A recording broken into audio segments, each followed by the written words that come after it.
Thank you very much. It's a pleasure to be here today. A large number of highly radioactive isotopes released by the destruction of the Fukushima Daiichi nuclear power plant grossly contaminated the Japanese mainland.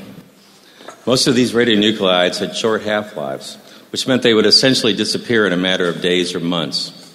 For many of those who were exposed to them, there will be major health consequences. However, there are some radioactive elements that will not rapidly disappear, and it is these long-lived radionuclides that will remain to negatively affect the health of all complex life forms that are exposed to them. Chief among them is cesium-137, which has taken on special significance because it's proven to be the most abundant of the long-lived radionuclides that has remained in the environment following the nuclear disasters at Chernobyl and Fukushima. It has a 30-year radioactive half-life, which is why it persists in the environment. Scientists now believe that it will be 180 to 320 years before the cesium-137 around the destroyed Chernobyl reactor actually disappears from the environment. Cesium is water-soluble and quickly makes its way into soils and waters. It is the same atomic family as potassium, and it mimics it, acting as a macronutrient.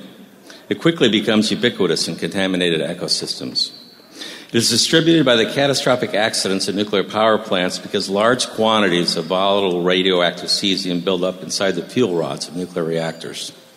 Thus, any accident at a nuclear reactor that causes the fuel rods to rupture, melt, or burn will cause a release of radioactive cesium gas. Long-lived radionuclides, such as cesium-137, are something new to us as a species. They did not exist on Earth in any appreciable quantities during the entire evolution of complex life.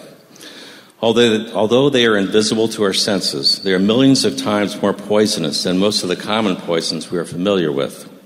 Because cancer, leukemia, genetic mutations, birth defects, malformations, and abortions at concentrations almost below human recognition and comprehension, they are lethal at the atomic or molecular level. They emit radiation, invisible forms of matter and energy that we might compare to fire, because radiation burns and destroys human tissue.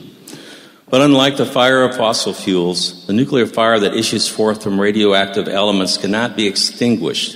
It is not a fire that can be scattered or suffocated, because it burns at the atomic level. It comes from the disintegration of single atoms. Thus, radioactivity is a term which indicates how many radioactive atoms are disintegrating in a time period. We measure the intensity of radioactivity by the rate of disintegrations and the energy they produce. 1 becquerel is equal to 1 atomic disintegration per second. 1 curie is defined as that amount of any radioactive material that will decay at a rate of 37 billion disintegrations per second. So 1 curie equals 37 billion becquerels. Sometimes these man-made radionuclides are compared to naturally occurring radionuclides, such as potassium-40, which is always found in bananas and other fruits. However, this is a false comparison, since naturally occurring radioactive elements are very weakly radioactive. In the charts from the labs that are in green up there, the radioactivity is described as a specific activity. Note that potassium-40 has a specific activity of 71 10-millionths of a curie per gram. Compare that to the 88 curies per gram for cesium-137. It's like comparing a stick of dynamite to an atomic bomb. Highly radioactive fission products such as cesium-137 and strontium-90 emit 10 to 20 million times more radiation per unit volume than does potassium-40. So which one of these would you rather have in your bananas? It is, in fact, the amount of cesium-137 deposited per square kilometer of land that defines the degree to which an area is classified as being too radioactive to work or live. One may get an idea of the extreme toxicity of cesium-137 by considering how little of it is required to make a large area of land uninhabitable. The lands that were grossly contaminated by the destruction of the Chernobyl nuclear power plant are classified by the number of curies of radiation per square kilometer. There were 3,840 square miles of land contaminated with 15 to 40 curies of radiation per square kilometer. These lands are considered strict radiation dose control zones. The 1,100 square mile uninhabitable exclusion zone that surrounds a destroyed Chernobyl reactor has greater than 40 curies of radioactivity per square kilometer. For those more familiar with square miles, that would be 104 curies per square mile. Consider again that 1 gram of cesium-137 has 88 curies of radioactivity. Thus, as little as 1/3 of a gram of cesium-137 made into microparticles, distributed as a smoke or gas over an area of 1 square kilometer will make that square kilometer uninhabitable. Less than 2 grams of cesium-137, a piece smaller than an American dime, if made into microparticles and evenly distributed over as a radioactive gas over an area of 1 square mile, will turn that square mile into an uninhabitable radioactive exclusion zone. Central Park in New York City can be made uninhabitable by 2 grams of microparticles of cesium-137. Hard to believe, isn't it? Remember, these nuclear poisons are lethal at the atomic level. There are as many atoms in 1 gram of cesium-137 as there are grains of sand on all the beaches of the world. That's 10 to 21 atoms, 10 to the 21st power. 1,480 trillion of them, which is 10 to the 12th power, are disintegrating every second, releasing invisible nuclear energy. So this works out to about 1.5 million disintegrations per square meter. I included an extra slide just to note the immense inventories of cesium-137, 150 million curies that are located in the nearby spent fuel pool at Indian Point Nuclear Power Plant, which is about 40 miles from here by road, and less than that as the radioactive cloud flies. Many of the 104 U.S. commercial nuclear reactors and power plants have more than 100 million curies of cesium-137 in their spent fuel pools. This is many times more than the spent pools at Fukushima. So now that we have some idea of the extreme toxicity of cesium-137, let's look at the extent of the contamination of the Japanese mainland. It's now known that the reactors 1, 2, and 3 at Fukushima Daiichi all melted down and melted through the sealed reactor vessels within a few days following the earthquake and tsunami of March 11th, 2011. This was not made public by either TEPCO or the Japanese government for 2 months. The greatest amounts of highly radioactive gases were released shortly after the meltdowns, and 80% of this gas released by the reactor is believed to have traveled away from Japan over the Pacific. However, the remaining 20% was dispersed over the Japanese mainland. On March 11th, the U.S. National Nuclear Security Administration offered the use of its NA-42 aerial measuring system to the Japanese and U.S. governments. The National Atmospheric Release Advisory Center of the Lawrence Livermore Lab stood up to provide atmospheric modeling projections. The next 2 slides were produced by Lawrence Livermore and were presumably given to the Japanese government. On March 14th, the easterly winds which had been blowing the highly radioactive gases and aerosols coming from Fukushima out to sea shifted and pushed the radioactive plume back over the Japanese mainland. You can see the progression. The red indicates the radioactive plume. Note that the images indicate that the plume first went south over Tokyo and then reversed and went north as the wind changed. All the areas where the radioactive gases passed were contaminated. However, the heaviest contamination occurred where rainfall where it rained out. And this accounts for the patchy deposition of the radioactive fallout. 8 months after the disaster, the Japanese Science Ministry released this map. That's the one with the, it would be on your right, which shows that 11,580 square miles, which is 30,000 square kilometers, which represents 13% of the Japanese mainland, had been contaminated with long-lived radioactive cesium. Note that the official map does not note any cesium-137 contamination in the Tokyo metropolitan area, unlike an unofficial survey done about the same time by Professor Yukio Hayakawa of Gunma University. Given the fact that the Japanese government and TEPCO denied for 2 months that any meltdowns that had occurred at Fukushima, one must look at all official data with a healthy degree of skepticism. 4,500 square miles, or earlier today we heard 7,700 square miles, which is an area larger than the size of Connecticut, was found to have radiation levels that exceeded Japan's previously allowable exposure rate of 1 millisievert per year. Rather than evacuate this area, Japan chose to raise its acceptable radiation exposure rate by 20 times, from 1 millisievert to 20 millisieverts per year. However, approximately 300 square miles adjacent to the destroyed Fukushima reactors were so contaminated they were declared uninhabitable. 159,000 Japanese were evicted from this radioactive exclusion zone, lost their homes, property, and businesses, and most have received only a small compensation to cover the costs of their living as evacuees. Note here that the criteria used for evacuation is the millisievert. It's not a measured quantity of radiation per unit area that I've described, such as the Curie or Becquerel. Rather, the sievert is a calculated quantity. It's calculated to represent the biological effects of ionizing radiation. In other words, the millisievert is a derived number based on the mathematical models which are used to convert the absorbed dose to effective dose. So what is the increased health risk to Japanese based upon their exposure to 20 millisieverts per year? Let's examine the figures constructed on the basis of data published by the National Academy of Sciences. It was provided to me by Ian Gard. The vertical y-axis is calibrated to the number of cancer cases per 100,000 age peers. And the horizontal x-axis depicts the age of the population beginning at 0 years and moving towards old age. Examine the allegedly safe dose of 20 millisieverts per year.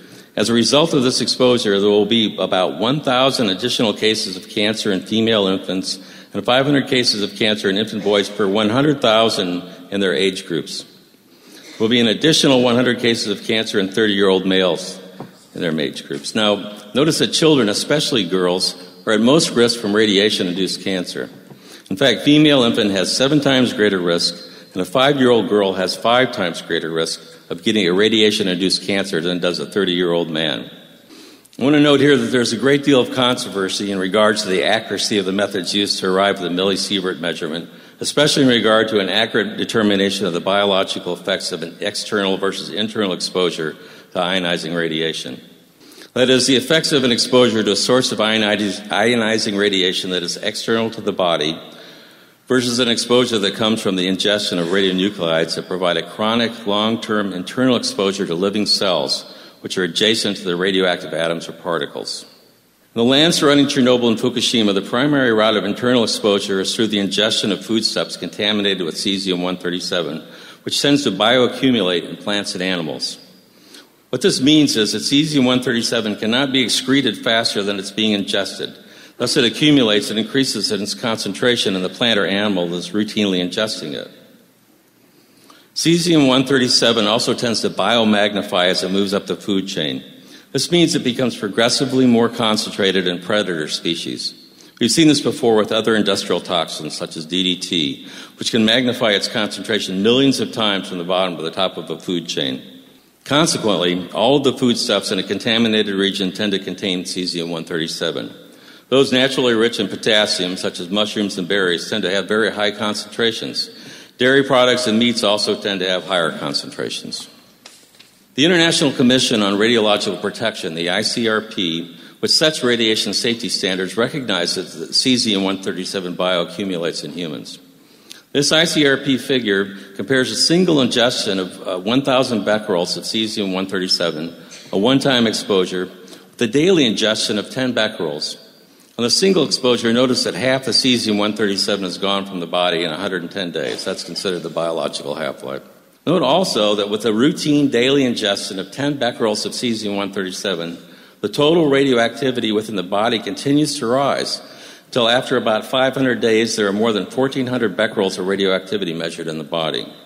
Becquerels can be counted in living persons because cesium-137, the decay of cesium-137 emits gamma radiation which passes through the body and can be measured by a whole body counter.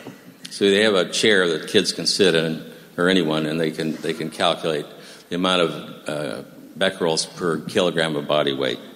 So in a 70-kilogram adult, based on this, the total body activity of 1,400 becquerels would correspond to 20 becquerels per kilogram of body weight. And a 20-kilogram child would be 70 becquerels per kilogram of body weight. The ICRP document does not specify the average age or weight of those examined in the study. However, the safety standards that have been set by the nuclear industry do not consider this level of chronic exposure to so-called low-dose radiation to be a significant danger to human health. The ICRP states in this document that a whole body activity of 1,400 becquerels is equivalent to an exposure 1/10 of millisievert per year.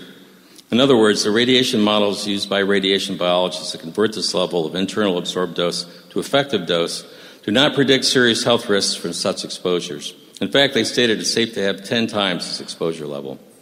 There is, however, strong evidence that the ingestion of these levels of so-called low-dose radiation are, in fact, particularly injurious to children.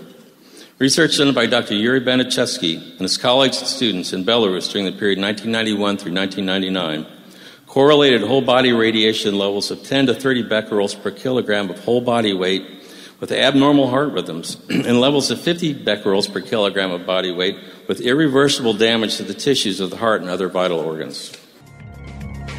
This is Radio EcoShock. Our speaker is Stephen Starr on cesium after nuclear accidents.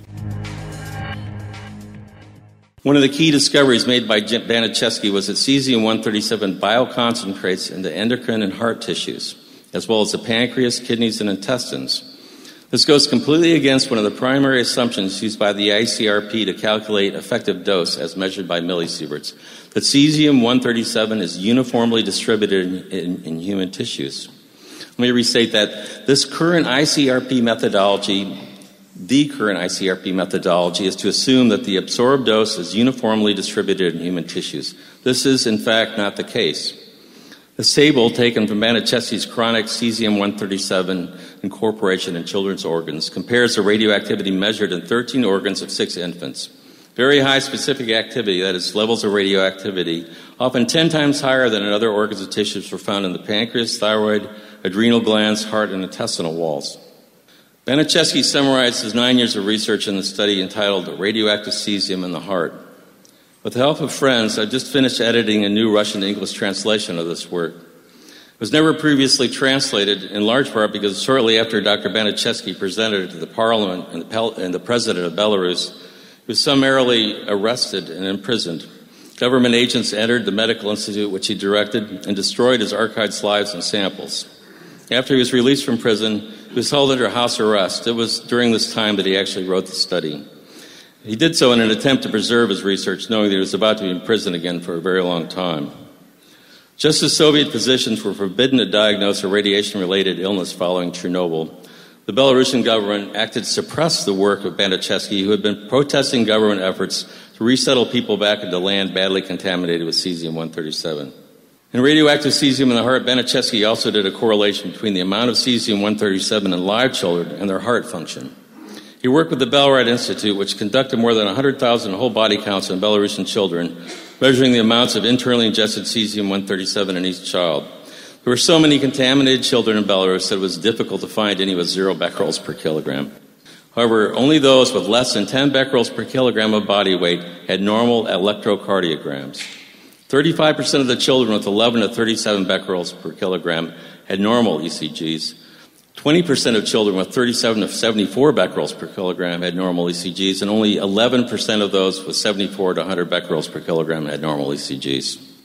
This slide, which shows the average results from hundreds of autopsies done during 1997, is also taken from radioactive cesium in the heart. Notice a very high concentration of cesium-137 in the thyroid gland. While we generally worry about radioactive iodine concentrating in the thyroid, Baniszewski's work shows us that cesium-137 is likely to play a major role in thyroid cancer, too. I want to point out again that the currently accepted medical and legal understanding of cesium-137 is that it is, quote, distributed fairly uniformly, unquote, in human tissues. I copied the webpage from the U.S. EPA website from which this quote is taken. Clearly, the autopsy human tissues samples analyzed by Baniszewski show that this is not the case. This new understanding needs to be incorporated into the way we understand how internally ingested radionuclides act upon the human body. 2 million people in Belarus live on land severely contaminated by cesium-137. Most of the children that live there are not considered to be healthy, although they were before the nuclear power plant at Chernobyl exploded. 14 years after the explosion, 45 to 40% of high school graduates had physical disorders, including gastrointestinal anomalies, weakened hearts, and cataracts, and 40% were diagnosed with chronic blood disorders and malfunctioning thyroids. I'm afraid that there are many Japanese people now living on lands equally contaminated with radioactive cesium. If Japanese children are allowed to routinely ingest foodstuffs contaminated with cesium-137, they will likely develop the same health problems that we see now in the children and teenagers of Belarus and Ukraine. Thus, it's very important that we recognize the danger posed to children by the routine ingestion of contaminated food with cesium-137, wherever they might live. It's also important to prevent further nuclear disasters which release these fiendishly toxic poisons into the global ecosystems. Given the immense amounts of long-lived radionuclides which exist at every nuclear power plant, this is an urgent task. I hope I've made it clear that long-lived radionuclides produced by nuclear power plants are neither safe nor clean. I would suggest that it is a very bad idea to manufacture these nuclear poisons to try to make electricity, that it's past time we stop manufacturing them and try to manage those which we have already created, which must be isolated from the ecosystems for at least 100,000 years.